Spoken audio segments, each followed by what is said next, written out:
প্রিয় দর্শক নমস্কার, আদাব। সুনির্মল সেশনে আপনাদেরকে স্বাগত জানাচ্ছি।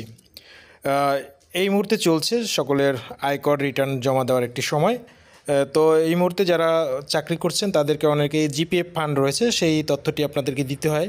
তো অনেকে এটি তুলতে পারছেন না বা জানেন না, বা তুলতে গিয়ে অনেক সময় সমস্যার সম্মুখীন হতে হয়। সেক্ষেত্রে কিন্তু সরকারি একটি প্রসেস রয়েছে যেখান থেকে খুব সহজেই আপনারা জিপিএফ ফান্ড কত আছে সেটি সংগ্রহ করতে পারেন। তো এই জন্য যে কাজটি করতে পারেন আপনি, সেটি হলো যে www.cafopfm.gov.bd আপনার এই ওয়েবসাইটে লগ ইন করতে পারেন। এই ওয়েবসাইটে লগ ইন করলেই আপনি যে হোম পেজটি পাবেন, দেখবেন pension and fund management system.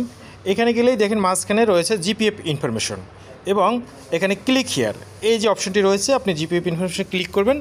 Click করার সাথে সাথেই আপনার সামনে একটি ডায়লগ বক্স চলে আসবে, যেখানে দিতে বলা হয়েছে আপনার এনআইডি অথবা স্মার্ট আইডি, অর্থাৎ আপনার যে জাতীয় পরিচয়পত্রের নাম্বার সেটি যেমনটাই হোক না কেন, স্মার্ট হোক অথবা 10 ডিজিট হোক অথবা 17 ডিজিট যেটি আছে সেটি বসাবেন।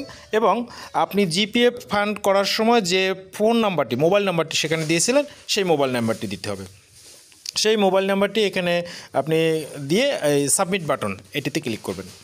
সাবমিট বাটন ক্লিক করলে সাথে সাথে আপনার সেই ফোন নাম্বারটিতে একটি ওটিপি যাবে, 6 ডিজিটের একটি কোড নাম্বার যাবে। সেই কোডটি আপনি সংগ্রহ করবেন। সংগ্রহ করে এই যে আবার যে পরবর্তী যে ডায়লগ বক্সটি চলে আসছে, এই ডায়লগ বক্সে আপনি সেই কোডটি বসাবেন, এবং কোডটি বসিয়ে এখানে যে এই যে সাবমিট বাটন রয়েছে নিচে, সেই সাবমিট বাটনে ক্লিক করবেন। সাবমিট বাটনে ক্লিক করার সাথে সাথে আপনার সামনে একটি ইন্টারফেস চলে আসবে, যেখানে আপনি দুই ধরনের ডানে এবং বামে জিপিএফ ইনফরমেশন 23-24 অর্থ বছর এবং এক পাশে 24-25। তো এখন এই যে রিটার্ন জমা দেওয়ার জন্য আসলে দরকার হচ্ছে 23-24। তো আপনি এখানে জাস্ট গো ক্লিক করবেন, এবং সাথে সাথেই দেখবেন আপনার যে জিপিএফ ইনফরমেশন সেটি চলে আসলো। এই যে দেখেন এভাবে, এবং এটি কিন্তু আপনি প্রিন্ট করে নিতে পারবেন অথবা ডাউনলোড করে রাখতে পারবেন, যে কোনোভাবে আপনি এটা সংরক্ষণ করতে পারবেন।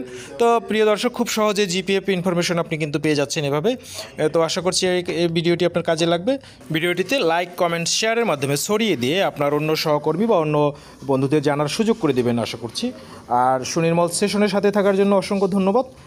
পাশাপাশি পরবর্তী ভিডিও দেখার আমন্ত্রণ জানিয়ে আজকের মতো বিদায় নিচ্ছি। শুভ বিদায়।